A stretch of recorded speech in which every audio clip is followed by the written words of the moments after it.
안녕하세요. 처음으로 인사드립니다. 수리물리학을 담당하고 있는 물리학과 박규환 교수입니다. 반갑습니다.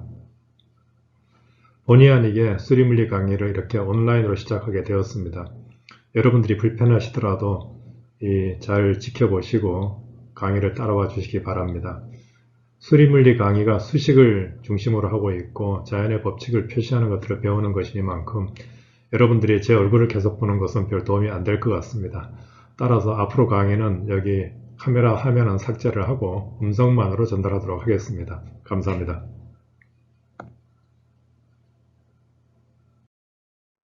코로나 바이러스와 같은 전염병으로 인해 대학이 문을 닫았던 것은 과거에도 있었습니다. 1665년도에 두 번째로 유럽 대륙을 휩쓸었던 흑사병으로 인해서 캠브리지 대학이 문을 닫았었습니다. 이 당시 영국에서는 10만 명에 가까운 사람이 죽었다고 알려져 있는데요. 캠브리지 대학이 문을 닫자 그 당시 학생으로 학부를 졸업했던 뉴턴은 시골로 내려가서 2년간 혼자 연구를 하게 됩니다.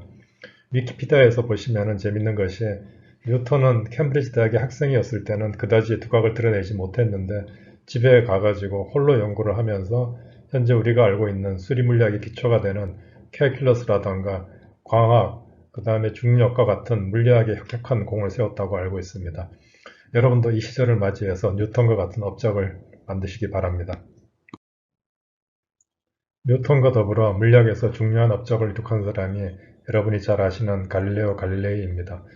갈릴레이는 오른쪽에서 보는 이 흔들리는 진자, 우리가 하모닉 오슬레이터라고 부르는 이 진자 운동을 최초로 이해한 사람으로 알려져 있습니다.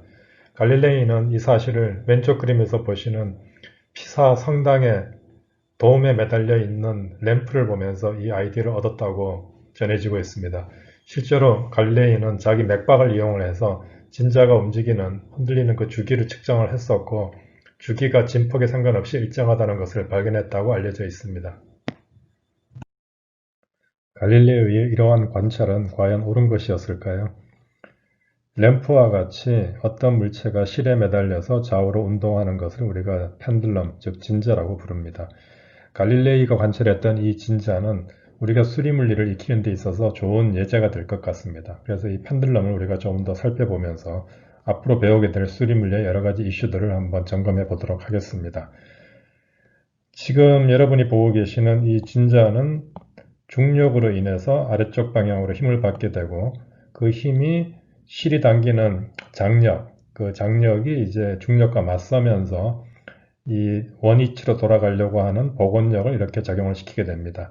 따라서 뭐 역학 문제이긴 하지만은 우리가 이것을 천천히 써보게 되면은 이 운동을 기술하는 운동 방정식은 뉴턴이 말을 했던 F equal ma를 통해서 우리가 살펴볼 수가 있습니다. 이 경우에 이제 F에 해당하는 것이 접선 방향으로 돌아가려고 하는 복원력이 될 텐데 이 경우는 mg 그리고 우리가 이 수직 방향에 대해서 실이 늘어선 그 각도를 세타라고 부르면은 mg sin 세타의 힘을 받게 됩니다. 그런데 이 힘은 세타가 줄어드는 즉 복원하려는 방향으로 작용하기 때문에 마이너스 방향을 이제 부호를 붙여주게 됩니다. 이렇게 주어진 힘이 우리가 이제 ma라고 하는 가속도와 이제 관계가 되겠죠. a라고 하는 것은 이 접선 방향으로 운동하는 그 운동의 가속도를 말을 하기 때문에 접선 방향에 우리가 호의 길이에 해당하는 L 세타라고 하는 것이 시간에 대해서 두 번 미분함으로써 이제 가속도가 얻어질 수가 있습니다. 그래서 식을 뭐 좀 정리를 해서 보면은 ml 세타 타임에 대해서 이제 두 번 미분한 더블 닷 이렇게 이제 표시가 되는데요. 이 표시를 우리가 다시 해보게 되면은 세타 더블 닷이라고 하는 것이 즉 달리 말해서 세타를 t에 대해서 두 번 미분한 것인데 이것이 마이너스 L분의 G 사인 세타 이렇게 쓰여진다고 이제 할 수가 있습니다. 따라서 이 식을 우리가 다시 이제 왼쪽으로 옮겨서 한번 써보죠. 그러면은 L분의 G 사인 세타가 0이다. 이렇게 표시가 될 텐데 이런 식을 우리가 보면은 세타라고 하는 것은 이제 시간적으로 우리가 이제 바뀌기 때문에 시간 t에 대해서 이제 함수라고 말을 하게 되고 그 시간에 대해서 두 번 미분한 값이 사인 세타와 관계된다라는 식이 되어 있습니다. 그래서 이거는 이제 세타 t가 우리가 정해지지 않기 때문에 이 세타 t를 구하는 방정식이다라고 말을 하게 되는데 특별히 지금처럼 두 번 미분한 것이 방정식에 포함되어 있는 이런 방정식을 미분 방정식이라고 부릅니다.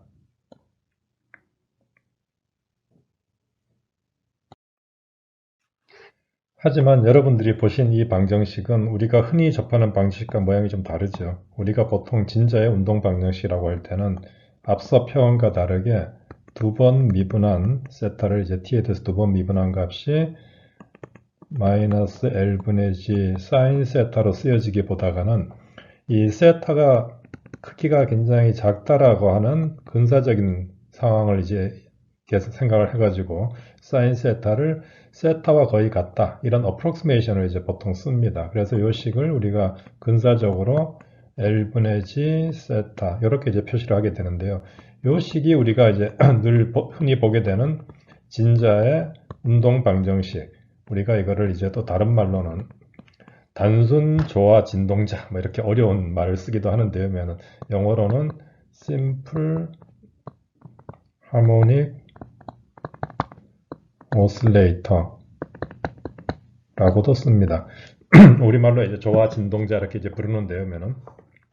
물론 이 방정식은 정확하게 앞에서 이제 기술을 했던 사인 세타가 나오는 그런 진자의 방정식이 아니고 세타 값이 굉장히 작다라고 하는 가정하에서 만족되는 식이라고 하겠습니다. 그래서 이런 걸 우리가 이제 근사식이다 이렇게 이제 부르는데, 지금 우리가 여기 타이틀에서 보면은 linear approximation이라는 말을 써놨습니다.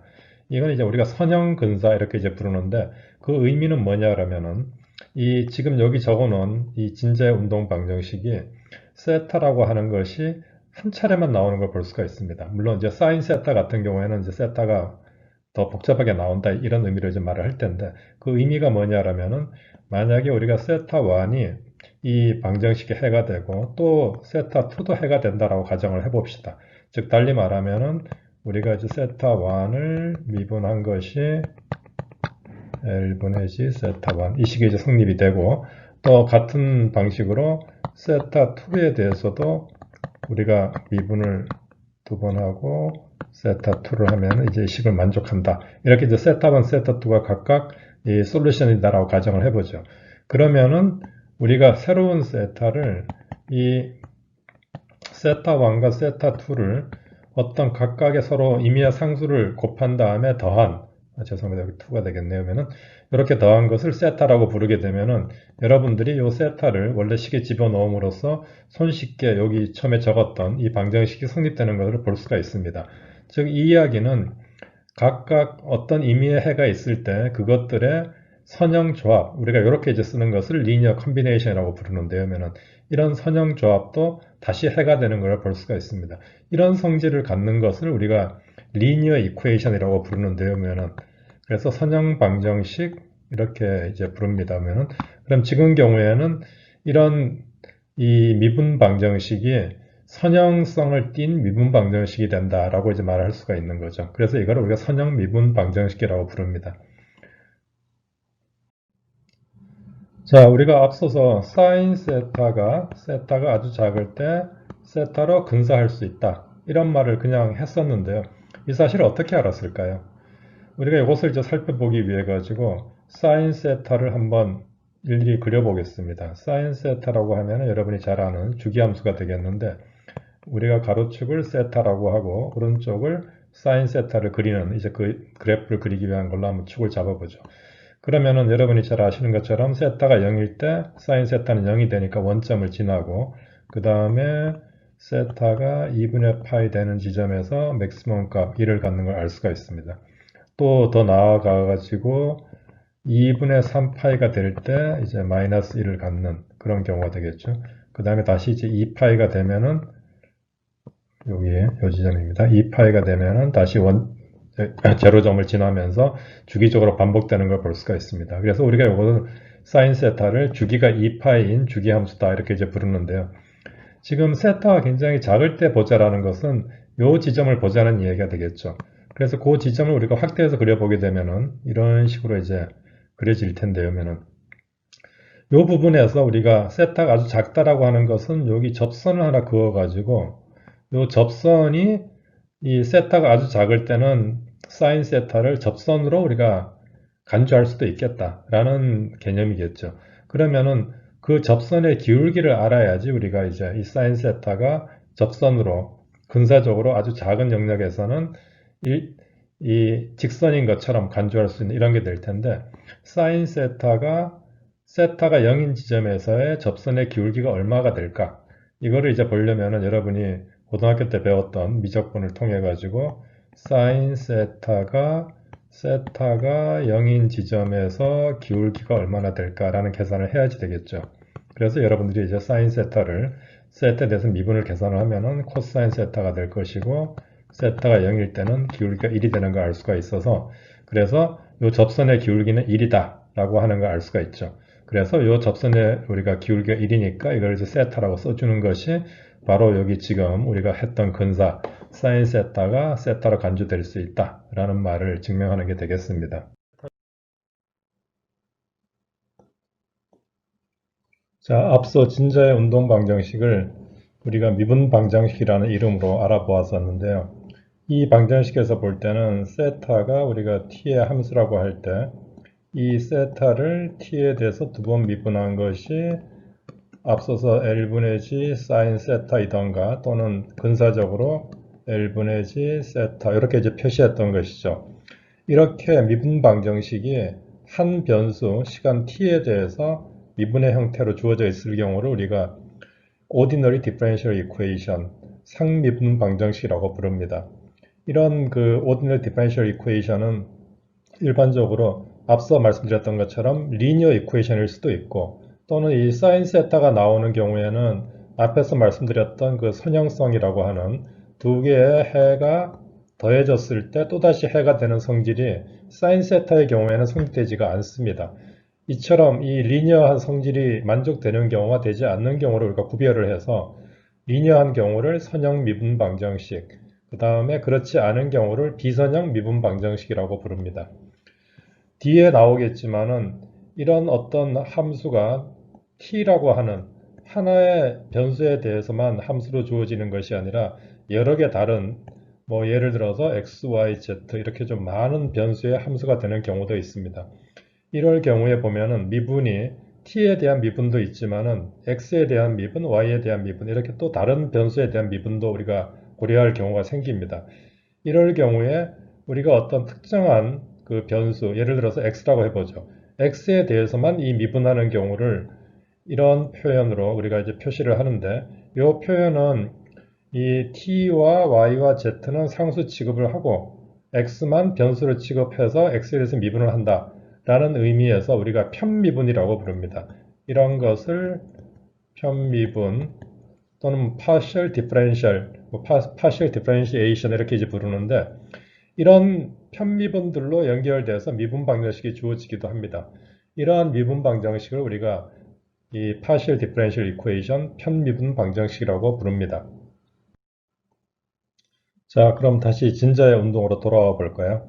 앞서서 우리가 진자의 운동의 경우에 이 세타 t라는 것을 시간에 대해서 두 번 미분한 것이 마이너스 L분의 G, 그리고 근사적으로 이제 세타가 작은 경우에는 이 L분의 G 세타로 표시된다고 말한 적이 있습니다. 이 방정식의 형태를 우리가 다시 써보면은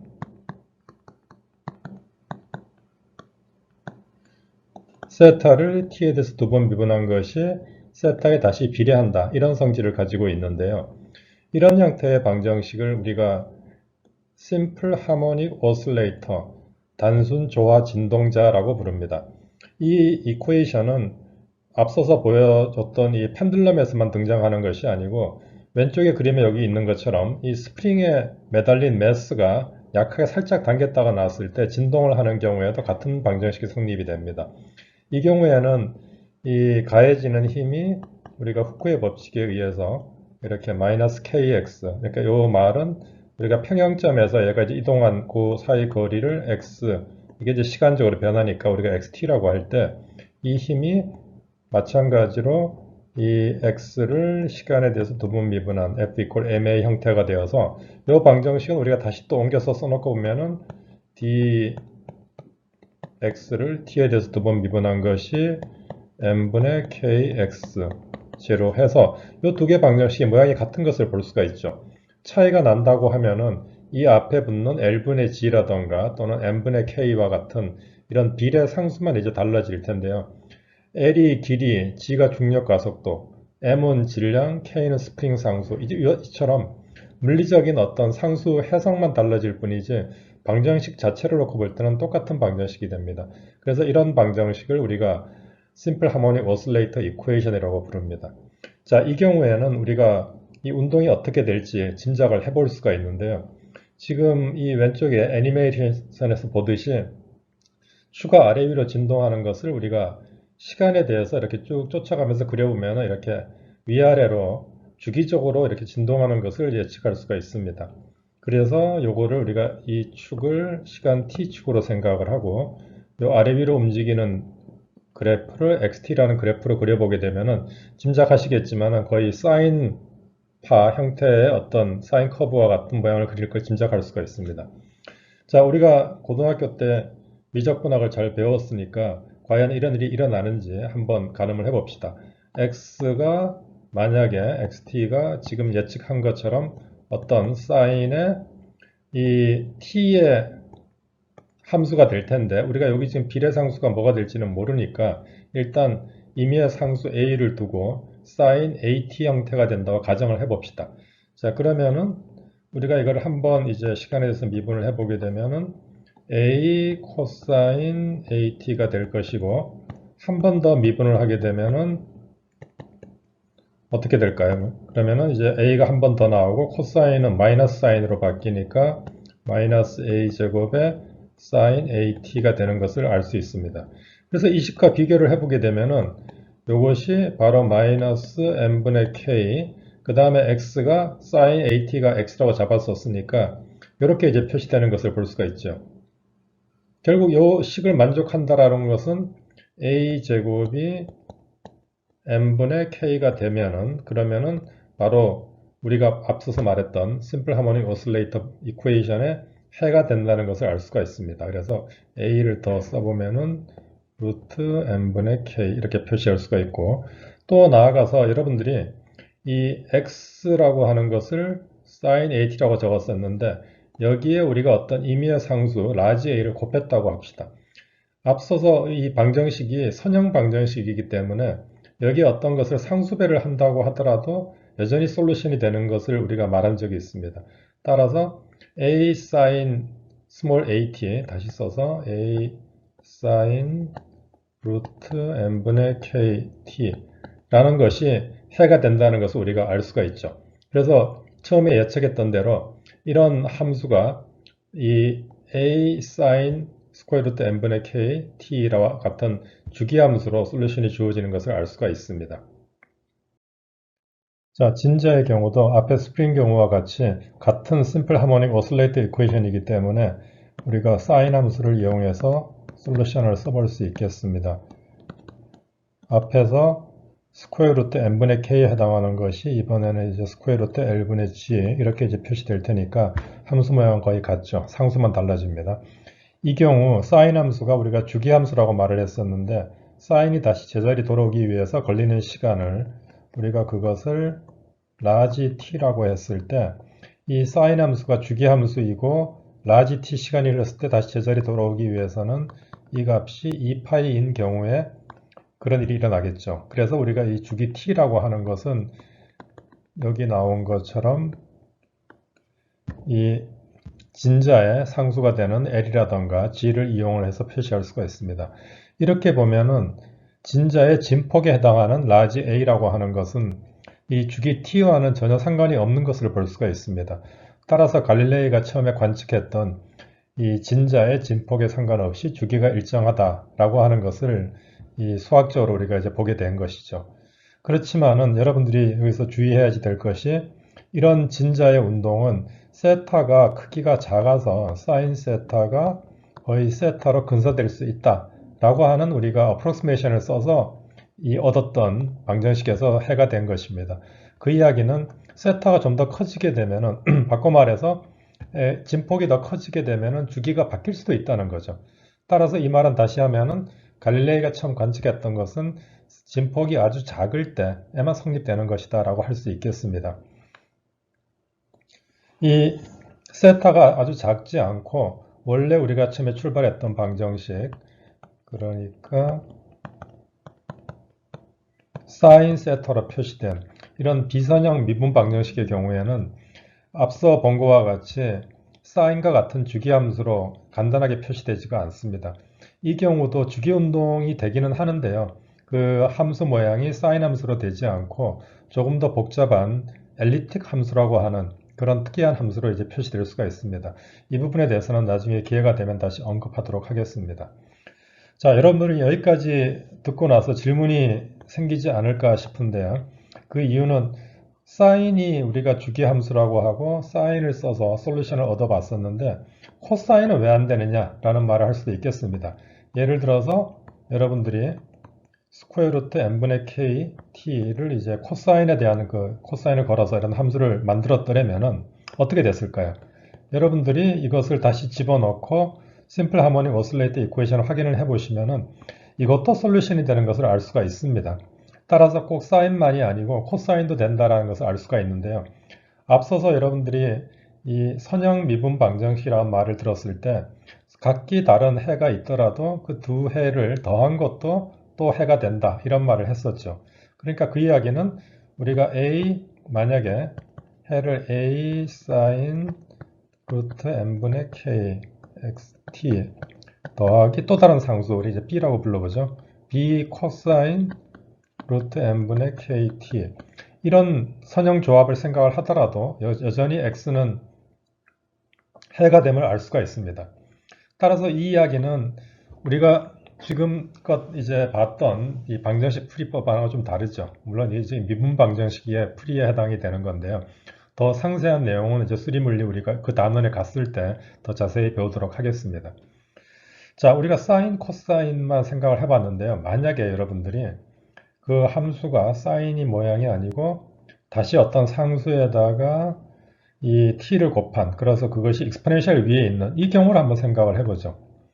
이런 경우를 생각을 한다면은 또다시 우리가 미분을 했을 때 이 익스포넨셜 함수는 자기 모양을 유지하는 것을 여러분들이 볼 수 있습니다. 그래서 이 익스포넨셜의 at승을 미분하면은 a 곱하기 익스포넨셜의 at 한 번 더 미분하게 되면은 a가 한 번 더 나와서 a제곱의 익스포넨셜의 at 그래서 이걸 보게 되면은 a제곱에 다시 x가 된다 이렇게 할 수 있겠습니다. 그러면 앞서서 우리가 봤던 심플 하모닉 오슬레이트 이퀘이션하고 비교를 해보게 되면은 여기 나오는 a제곱이 마이너스의 n분의 k 이거와 만약에 같았더라면은 이 또한 해가 된다는 것을 알 수가 있죠. 자, 그런데 지금 여기 보시면은 m이나 k는 물리상수라서 다 양의 값인데 마이너스가 붙어 있는 것을 볼 수 있습니다.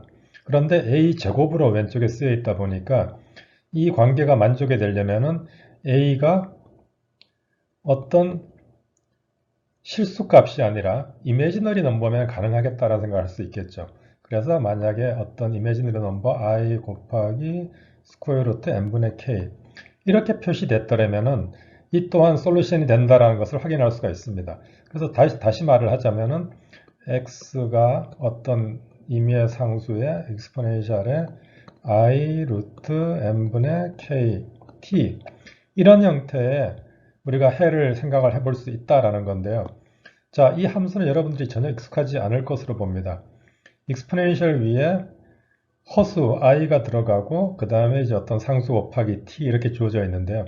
이런 식의 함수를 이제 여러분들이 고등학교 때까지는 그렇게 접하지는 못했지만은 이 앞으로 여러분들이 이제 많이 접하게 될 텐데요. 이런 함수를 우리가 컴플렉스 펑션, 즉 복소수 함수라고 합니다. 그래서 이 복소수 함수가 앞서 우리가 배웠던 사인, 코사인, 주기함수와 어떤 관계가 있겠다라는 것을 생각해 볼 수가 있는데요. 이것도 우리가 이제 해당 단원에 가서 자세히 배우도록 하겠습니다. 자, 그럼 이번에는 우리가 스코프를 좀 넓혀서 여러 개의 오슬레이터들이 서로 커플되어 있는, 결합되어 있는 그 경우를 한번 다뤄보도록 하겠습니다. 그림에서 보듯이 각 물체 M이 세 개의 스프링으로 연결되어 있는, 그리고 이제 스프링 상수는 왼쪽과 오른쪽 경우에는 스프링 상수 K이고 가운데는 카파라고 하는 스프링 상수를 갖는 걸로 연결되어 있는 경우를 한번 보도록 합시다. 이 경우를 우리가 다시 한번 그려보게 되면은 첫 번째 물체가 있고 스프링으로 두 번째 물체에 연결이 되어서 있는 이런 경우입니다. 첫 번째 물체가 이 평형점에서 벗어나 있는 정도를 우리가 x1, 두 번째 물체가 벗어나 있는 정도를 x2라고 하는 좌표로 표시를 해보도록 합시다. 이 두 물체의 질량은 각기 m으로 같다고 하겠습니다. 이 경우에 각 물체의 운동을 보게 되면은 여기 스프링 상수를 우리가 K라고 하고 가운데는 카파라고 적겠습니다. 이렇게 보게 되면은 첫 번째 물체의 경우에 우리가 운동 방정식을 써보게 되면은 첫 번째 물체가 받는 힘 F1이라고 하는 것이 어떻게 될 거냐 그러면은 왼쪽에 있는 스프링이 X1만큼 이제 늘어났을 때 받는 힘의 방향은 왼쪽이 되겠죠. 그래서 마이너스 KX1 이렇게 되겠습니다. 자, 그런데 이 물체는 왼쪽 스프링에 의해서도 힘을 받지만은 오른쪽에 서로 연결되고 있는 카파라는 스프링에 의해서도 힘을 받겠죠. 이 카파라고 하는 스프링이 받는 힘은 상대적으로 이 둘 사이가 이퀄리브리엄에서 얼마나 벌어졌느냐를 보게 될 텐데요. 그 지점이 x2 빼기 x1이 이 카파 스프링이 느끼는 변이가 되겠습니다. 이 경우에 x2 빼기 x1이 플러스 값이 된다라면은 스프링이 늘어난 것이니까 다시 오른쪽으로 당기는 힘을 줄 겁니다. 그래서 우리가 이 힘의 방향을 오른쪽을 플러스라고 잡는다고 하면은 여기 이제 플러스 카파 이런 게 되겠죠. 자, 이렇게 된 것이 첫 번째 물체의 경우고 얘가 MA, 그런데 이제 A라고 하는 것이 X1의 시간에 대한 두번 미분 이렇게 표시가 되겠습니다.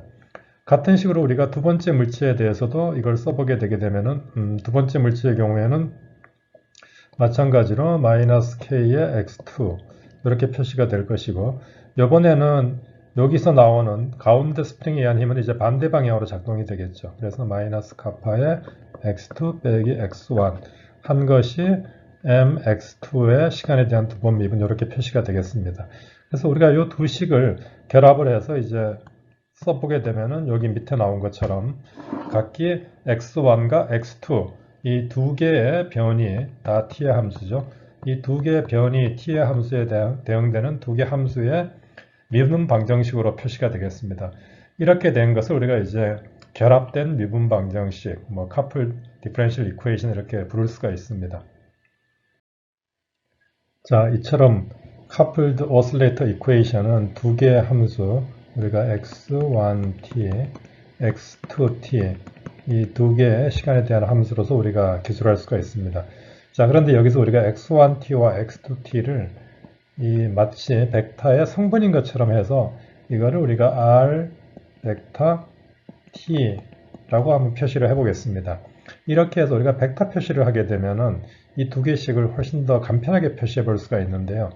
예를 들어서 왼쪽에 나온 식을 우리가 M에다가 R 벡터를 시간에 대해서 두 번 미분한 것으로 이렇게 표시를 해주게 되면은 자, R 벡터를 T에 대해서 두 번 미분한다는 것은 각기 성분 x1t, x2t를 시간에 대해서 두 번 미분한다는 그런 의미입니다. 이렇게 표시를 하기로 하면은 오른쪽에 나온 모양을 이제 보게 되면은 이 x1, x2 이런 것들이 이제 합으로 표시가 되어 있죠. 이것은 우리가 이제 매트릭스를 쓰게 되면은 행렬을 써가지고 이 x1, x2t를 다시 이제 그 행렬과 벡터의 곱을 활용하게 되면은 간략하게 표시할 수가 있습니다. 지금 이 경우에 이 우리가 행렬을 2 곱하기 2 행렬이 될 텐데 이거를 k 더하기 카파 두 번째 성분을 카파 그 다음에 여기 나오는 것도 카파 그 다음에 마이너스 k 더하기 카파 이렇게 표시해 주게 되면은 여러분이 알고 계시는 행렬과 벡터의 곱을 활용하게 되면은 바로 이 성분별로 썼을 때 왼쪽에 나온 이 서로 결합된 진자의 운동 방정식을 우리가 표시할 수가 있겠죠. 자, 이렇게 써놓고 보니까 굉장히 편리해지는 점이 많은데 이 벡터 표시는 좀 불편하니까 그냥 이것을 이렇게 R이라고 그대로 표시를 하겠습니다. 그러면은 MR을 그 다음에 여기 나오는 것을 우리가 이제 어떤 행렬이니까 매트릭스 M이라고 이제 표시를 해보죠. 그러면은 이런 식으로 이제 표시를 할 수가 있을 텐데 이 어떤 방정식이 행렬과 벡터 이런 것에 곱으로 표시되는 경우는 우리가 앞으로 굉장히 물리학에서는 많이 보게 되는 방정식입니다. 수리 물리학에서도 굉장히 중요한 역할을 하죠. 이처럼 우리가 어떤 그 함수를 x1t라는 하나의 함수만이 아니라 여러 개 x1, x2 또 우리가 이게 오실레이터가 많아가지고 x1, x2 뿐만이 아니라 계속 많아져 가지고 n개가 있다 라고 하는 경우도 생각해 볼 수가 있겠죠. 그러면은 이런 n개의 성분을 갖는 벡터 이런 것도 말할 수가 있을 텐데, 이런 것을 우리가 이제 n 컴포넌트 벡터, n개 성분 벡터라고 부릅니다. 또 이 경우에는 만약에 우리가 비슷한 식을 만들었더라면은 이 행렬 m이라고 하는 것은 이 n 곱하기 n 행렬의 형태가 되겠죠. 이처럼 이런 행렬과 그 다음에 벡터 이런 것들을 우리가 다루는 학문을 리니어 엘지브라라고 부릅니다. 선형대수학이라고 하는데요. 이 선형대수학은 수리물리에서 굉장히 핵심적인 중요한 부분이기도 하고, 나중에 여러분들이 잠깐 소개를 받게 될 텐데 이 머신러닝에 있어서도 아주 중요한 핵심이 되는 수학의 일부입니다. 그럼 이번에는 이 커플된 오슬레이터들이 무한히 많은 경우를 한번 생각해 보겠습니다. 예를 들어서 우리가 줄에 매달려 있는 오슬레이터들을 생각해 볼 수가 있겠는데요. 이 경우 어떤 특정한 오슬레이터는 옆에 있는 인접한 오슬레이터들이 줄을 어느 위치로 가져갔느냐에 따라서 영향을 받게 됩니다. 따라서 이 우리가 특정한 오슬레이터 하나의 가속도를 생각을 할 때 그 가속도는 인접한 오슬레이터들이 어떻게 위치해 있느냐에 따라서 이제 달라지게 되겠죠. 이것을 기술하기 위해서 우리가 요 특정한 지점에 있는 오슬레이터의 진폭을 세타라고 부르고, 그 표시를 무한히 많으니까 우리가 이제 가로축을 x축으로 잡고 x축에 있는 오슬레이터가 시간에 대해서 바뀌는 것을 세타 xt라고 표시를 해보겠습니다. 여러분들이 고등학교 때 미적분학을 할 때 구분구적법에서 보게 되면은 여러 개 많은 이 무한히 많은 것을 우리가 디스크리트하게 주어질 수도 있지만은 이 간격이 아주 작다라고 해가지고 그거를 연속적인 x 함수로 표시했던 그런 경험이 있을 겁니다. 그래서 여기서도 우리가 어느 특정 x 지점에 오슬레이터가 있다라고 하고 그 오슬레이터가 무한히 많으니까 우리가 연속적인 함수 x를 써서 표시해 보겠습니다. 이 경우에 x 지점에 있는 오슬레이터의 가속도는 이 세타 함수를 t에 대해서 두 번 미분, 지금 지난번에 잠깐 이야기했던 것처럼 이 미분은 x를 상수 취급을 하고 t에 대해서만 미분하는 편미분이라고 하는 그런 개념이 되겠습니다. 이렇게 해보게 되면은 여러분들이 이제 역학을 좀 더 배우게 되면은 이렇게 미분한 것이 x에 대해서 두 번 편미분한 거와 비례한다는 것을 우리가 배우게 됩니다. 그래서 지금 그 설명은 더 이상 하지 않겠고요. 우리가 비례한다는 관계식만 갖다 쓰도록 하겠습니다. 자, 이렇게 보게 되면은 t에 대한 두 번 편미분한 것이 x에 대해서 두 번 편미분한 것에 비례한다. 이렇게 주어지는 식을 우리가 웨이브 이쿠에이션, 파동 방정식이라고 부릅니다. 이 파동 방정식의 특징을 보게 되면은 앞서서 우리가 오슬레이터가 하나만 있는 경우에는 질량 m이라던가 스프링 상수 k로 해서 그 진동수가 이제 결정이 났었는데요. 지금과 같이 이렇게 무한히 연결되어 있는 오슬레이터의 경우에는 많은 진동수들이 다 가능하게 됩니다. 자, 그렇게 되게 되면은 실제로 우리가 이제 얻은 솔루션을 보게 되면은 어느 한 지점이 아래 위 사인파로 움직이지만은 인접한 것들에다가 우리가 영향을 미치기 때문에 결과적으로 보게 되면은 이런 사인 형태의 파동이 오른쪽으로 진행하는 것과 같은 또는 왼쪽으로 진행하는 것과 같은 모습을 보여줍니다. 자, 그렇게 되고 그 진동수는 다 각자 가능하다, 모든 경우가 가능하다라고 했었는데, 단 결정 나는 것은 이 진행하는 속력은 일정하게 되고 그 일정한 속력으로 우리가 이제 서로 다른 진동수를 하게 되면은 이 한 주기, 그러니까 이제 이 경우에는 우리가 이제 주기라는 것은 사인파의 x축 방향으로의 길이를 말을 하게 될 텐데, 그런 것을 우리가 이제 파장이라고 보통 부릅니다. 자, 그래서 이 파장 람다는 진동수가 결정되면 이제 주어지게 되고 진행하는 속도는 다 일정하다. 이런 것이 이제 이 파동 방정식에 잘 알려져 있는 사실입니다. 따라서 이런 파동 방정식으로 기술되는 많은 물리적인 우리가 계를 생각할 수가 있는데요. 예를 들어서 음파의 경우도 그렇고, 그 다음에 우리가 빛이라던가 이런 전자기파의 경우에도 다 이와 비슷한 파동 방정식으로서 기술이 됩니다. 이 경우를 보게 되면은 사인파, 앞서 우리가 봤던 그런 파동의 형태들이 각기 다른 진동수를 갖는 이 파들이 다 서로 중첩이 될 수가 있습니다. 많은 경우에 이 파동 방정식이 다 선형 방정식으로 표시가 되기 때문에 이런 각기 다른 진동수를 갖는 사인 파형들이 다 서로 보태질 수가 있는데요. 이런 것들을 다 합해서 만들어진 것이 예를 들어서 우리가 바로 듣는 소리의 파형과 같은 것입니다. 여기 보시는 것처럼 이런 사인파를 여러 가지들을 서로 주기가 다른 파형을 더하게 되면은 특이한 패턴이 이제 나타나게 되는데요. 이런 패턴이 바로 여러분의 목소리, 여러분들이 좀 듣기 불편한 제 목소리도 이렇게 이제 이런 파형의 조합으로 주어지는 것이죠. 이런 파형을 우리가 이제 사인파로 다시 분해해 볼 수가 있는데 이것들이 각기 어떤 사인파들의 조합이었을까 이렇게 이제 분해하는 것을 우리가 푸리에 트랜스포메이션이라고 부릅니다. 푸리에 변환 이렇게 이제 부르는 것인데 이 변화는 지금 여기 보시는 것처럼 예를 들면 이제 왼쪽 그림 같은 경우에는 아주 빨리 진동하는 부분이 있고 천천히 진동하는 이런 두 가지 부분이 있죠. 그래서 이런 것들을 우리가 각기 어떤 사인 함수들을 더해서 이렇게 만들어졌는가라는 것을 특정 진동수를 갖는 또는 특정 주기를 갖는 사인 파들의 조합을 이렇게 표시를 해본 것입니다. 이렇게 표시하는 것을 파형으로부터 이제 어떤 진동수를 갖는 사인파들의 조합인가, 그 사인파의 이제 크기들을 우리가 각기 표시하는 것을 푸리의 변환이라고 합니다. 또 물론 우리가 이제 반대로 이런 어떤 특정 사인파의 크기가 주어지면은 그것들을 조합을 함으로써 다시 원래 이제 파형으로 돌아갈 수도 있죠. 자, 그런 것을 또 푸리의 인버스 트랜스포메이션 이런 이름으로 부릅니다. 이제까지 우리가 오슬레이터 처음 펜들럼 진짜 하나에서 출발을 해서 우리가 배우게 될 수리 물리학의 여러 가지 이슈들을 아주 간단하게 한 번씩 훑어보았습니다. 이제까지 우리가 배워왔던 수리 물리학은 여기까지 보통 이제 다루고 끝을 맺는 경우였었는데요. 최근 한 1, 20년간 여러분들이 이제 아주 많이 듣게 된 말들이 머신 러닝이라는 말입니다. 또는 뭐 우리가 딥 러닝이라는 말도 쓰기도 하죠. 자, 이 아주 우리가 이제 많이 듣게 된 이 내용들이 우리가 배우는 수리 물리학하고 어떤 관계가 있는지 예전과 다르게 이제는 우리가 그걸 살펴봐야 될 때가 된 것 같습니다.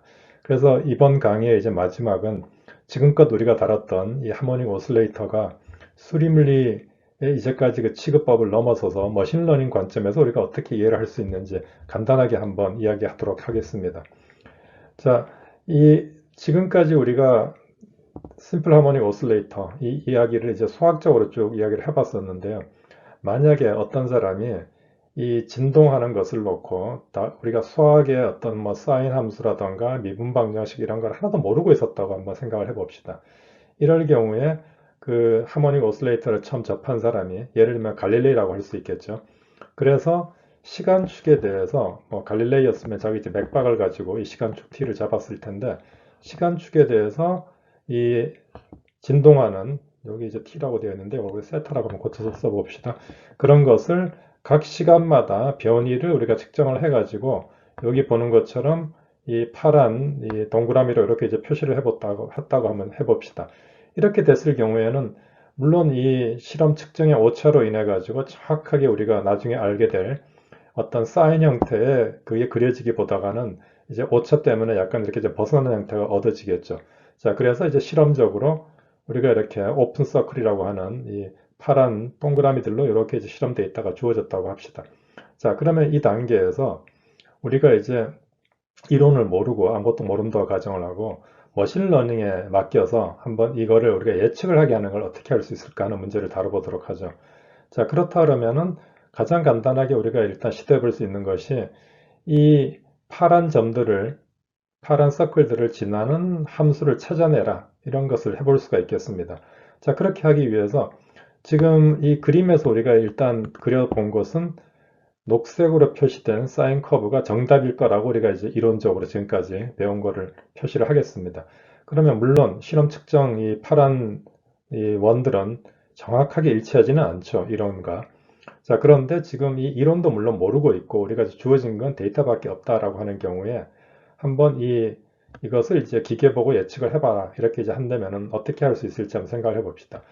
이 경우에 우리가 단순하게 어떤 우리가 아는 함수로 피팅을 한다라고 지금 우리가 말을 합니다. 그렇게 예측할 수 있는지를 보기 위해서 함수라고 할 때 우리가 이 폴리노미알 함수, 그러니까 이제 다항식 함수로 우리가 이것을 예측을 해보도록 하겠습니다. 자, 그러면은 가장 우리가 폴리노미알이라고 하는 것은 이 x의 1차까지를 표시하던가 2차까지 표시하던가 이런 식으로 쭉 써나가는 것을 우리가 이제 다항식 폴리노미얼이라고 부릅니다. 그러면은 지금 여기 나와 있는 우리가 몇 차까지 가져가느냐라는 것을 x의 m차까지 이제 am 이렇게 해서 우리가 m은 0부터 무한대까지 이런 것들을 이제 우리가 일반 형태로 써볼 수가 있겠는데요. m이 0인 경우만 했다라면은 그냥 상수만 있는 경우겠죠. 그 상수를 가지고서 예측을 해봐라. 자, 그런데 예측을 하는데 이제 규칙이 필요할 텐데 그 규칙은 실험에서 측정한 값하고 그 다음에 우리가 예측한 값, 그 차이를 우리가 이제 비교를 해볼 텐데요. 이 차이가 적을수록 좋겠죠. 그런데 이 마이너스 쪽으로 가버린 거는 마이너스 차이가 나와버리니까 플러스 마이너스 차이가 서로 상쇄가 돼버리면 곤란하겠습니다. 실제 이것도 차이 똑같은 이제 우리가 벗어나는 것이기 때문에 그래서 이제 보통 쓰는 방법이 이 차이를 구한 다음에 그 차이를 제곱을 하고 제곱한 차이들을 다 더하고 그렇게 하는 것을 우리가 이제 스퀘어, 민 스퀘어라고 이제 부르는데요. 그렇게 다 더한 것을 뭐 마지막에 이제 그 바꿔 말하면은 이 차이가 나온 걸 델타라 그러면은 델타 스퀘어를 이 각각의 경우에 대해서 다 썸을 하고 나중에는 또 이제 우리가 이거를 그냥 같은 디멘전을 하기 위해서 스퀘어 루트를 씌우기도 합니다. 이런 것을 우리가 이제 루트 민 스퀘어 뭐 이런 이름으로도 부르는데요. 그래서 이 루트 민 스퀘어가 가장 작아지게 되도록 피팅을 해라 라는 것을 이제 시킬 수가 있습니다. 자, 그래서 지금 보게 되면은 m이 0일 때 0차 그러니까 상수로 피팅했을 때 모습을 보여주고 있고 두 번째 m이 1일 때 그건 이제 여기까지 우리가 1차식까지 간다는 거겠죠. 그러면은 이제 출발점과 그 다음에 기울기 두 가지를 주는 경우겠는데 그 경우로 피팅을 해보게 되면은 조금 더 나아지는 걸 볼 수가 있고 3차식으로 피팅을 하게 되면 훨씬 우리가 더 좋아진 것을 볼 수가 있습니다. 자, 그런데 우리가 욕심을 내서 이것을 9차식으로 지금 보게 되면은 데이터 개수가 아마 9개, 8개, 이렇게 10개 이렇게 될 텐데 그 데이터 개수를 9차식으로 피팅을 해버리게 되면 모든 점을 다 지나게 만들 수가 있습니다. 자, 그러면은 이 5차는 여기서 이제 0이 돼 버리는데요. 그러면 루트 민 스퀘어 값이 0이 나오는데 오른쪽은 것보다 크겠죠. 왼쪽에 있는 것은. 어떤 것이 더 여러분들이 보기에 정확해 보이나요? 이 두 가지를 비교를 해볼 때. 물론 우리가 수식적으로 적었을 때는 오른쪽은 오차가 완전히 0이기 때문에 가장 정확하다라고 생각이 들 수는 있지만은 지금 그렇게 함으로써 치러야지 될 대가가 뭐냐라면 굉장히 급격하게 이렇게 지금 보면 급격하게 변하고 실제로 우리가 알던 사인 커브하고는 오히려 더 많이 벗어나는 것을 볼 수가 있습니다. 그래서 이 두 가지를 놓고 볼 때 9차식보다는 3차식으로 하는 것이 더 낫겠다라는 생각을 할 수가 있게 되죠. 자, 이런 식의 개념들을 우리가 다 잘 조합을 해가지고 이 예측을 하는 그 모형을 이제 만들 수가 있습니다. 지금 m이 3인 3차인 식으로 하는 것이 더 낫다라는 개념. 그래서 너무 이렇게 지금 모든 것을 다 피팅하려고 하는 것이 오히려 좋지 않다. 이런 개념과 그 다음에 이제 주어진 데이터를 어떤 폴리노미얼이라던가 우리가 뭐 다항식 다른 많은 파라미터를 이제 피팅을 하고 그렇게 피팅을 하는 목적이 뭐냐라면은 피팅을 하고 나면은 예를 들어서 이제 이 빨간식으로 우리가 피팅을 하면은 실제로 데이터와 데이터 사이에 있는 측정되지 않은 어느 특정 지점의 값을 예측을 할 수가 있죠. 이런 것이 바로 이제 기계 학습을 통해 가지고 우리가 예측을 한다. 이런 개념이 되겠습니다. 그래서 지금 우리가 이제 너무 지나치게 피팅을 해버리게 되면 오히려 오차가 많이 발생하는 것을 오버피팅이라는 말로도 씁니다. 그래서 이런 오버피팅을 피하면서 우리가 이제 피팅을 어느 정도 합리적으로 하고 예측을 해가는 이런 스킴을 우리가 이제 머신러닝이라고 부르게 됩니다. 자, 실제로 머신러닝에서 쓰는 피팅은 앞서서 보셨던 것처럼 단순한 폴리노미얼 피팅은 아니고요. 그러면은 좀 더 복잡한 비선형 함수를 써서 피팅을 합니다. 그래서 그런 것의 기본이 되는 것을 우리가 뉴럴 네트워크라고 부르는 그런 피팅 함수를 쓰게 되는데요. 상당한 이제 비선형 함수라고 부르는 그런 함수입니다. 그리고 그 안에 이제 여러 가지 우리가 피팅을 하고자 하는 파라미터들이 들어오고 또 그런 것이 한 번 피팅으로 끝나지 않고 여러 가지 단계를 거치면서 우리가 이제 그런 것을 뭐 여기서 보면 우리가 레이어라고 부르는데 보면은 레이어를 몇 가지를 거치고 최종적으로 우리가 이제 예측하는 값을 주는 그 예측하는 값이 앞서서 보셨던 것처럼 뭐 사인 값을 우리가 프레딕트 하는 것처럼 연속적인 함수 값을 프레딕트 하기도 하고 때로는 그렇지 않고 경우의 수처럼 우리가 몇 가지 유한한 경우를 예를 들면 강아지다 고양이다 구별을 하겠다 그런 것을 이제 아웃풋으로 놓기도 합니다. 또는 0부터 9까지 어느 숫자다 이런 걸 이제 밝히기도 하죠. 뭐 그런 것을 우리가 이제 클래시피케이션 이렇게 부르기도 하는데 이런 다양한 아웃풋을 우리가 문제에 맞게 정할 수가 있습니다. 그렇지만 기본적인 개념은 같습니다. 다 피팅을 쓰는 것인데 그런 피팅을 비선형 함수를 쓰고 그 쓰는 비선형 함수를 특별히 뉴런이라고 하는 뉴럴 네트워크라고 하는 개념을 써서 이제 하는 것을 우리가 이 딥 뉴럴 네트워크, 딥이라고 하는 말은 이제 보통 우리가 이 여러 가지 멀티 스테이지를 쓰는 히든 레이어라고 부르는 것의 개수가 이제 많아지면서 딥이라는 이름이 붙게 되었었는데요. 기본적인 골격은 이런 골격입니다. 그래서 언제 기회가 닿으면 여러분들한테 좀 더 상세히 설명을 하도록 하고 이런 딥 뉴럴 네트워크를 통해 가지고 우리가 얻은 실험 데이터들을 예측하는 그런 이론들을 만들어 볼 수가 있겠는데요. 앞서서 보셨던 하모닉 오실레이터 같은 모형의 경우에도 우리가 그런 것을 이 머신러닝을 통해 가지고 사인 함수라던가 또는 그 규칙성을 예를 들면은 가속도가 진폭에 다시 비례한다. 이런 식의 어떤 그 개념을 우리가 예측해낼 수 있는 그런 노력을 해볼 수 있습니다. 그래서 이제까지 우리가 물리학에서 보게 되면은 많은 이론들이 실험 측정 데이터로부터 그 안에서 어떤 패턴을 찾아내고 예를 들어서 이제 케플러를 생각해 볼 수가 있겠죠. 티코 브라헤가 얻었던 관측 결과를 케플러가 그 데이터 정리를 하면서 어떤 패턴을 찾아내서 여러분이 잘 아시는 케플러의 세 가지 법칙 이런 것을 만들었었습니다. 그런데 그 케플러가 한 것은 어떤 패턴을 찾아냈기 때문에 그 기본 원리라고 하기보다는 우리가 분류에 가까운 것이죠. 그래서 그런 걸 우리가 이제 현상론, 피노메놀로지 이렇게 이제 부르기도 하는데, 그렇게 얻은 어떤 규칙성을 토대로 해서 그 근본 원리를 어떤 프린시플을 찾아내보자라는 또 그 다음 단계로 발전을 시켜볼 수가 있는데요.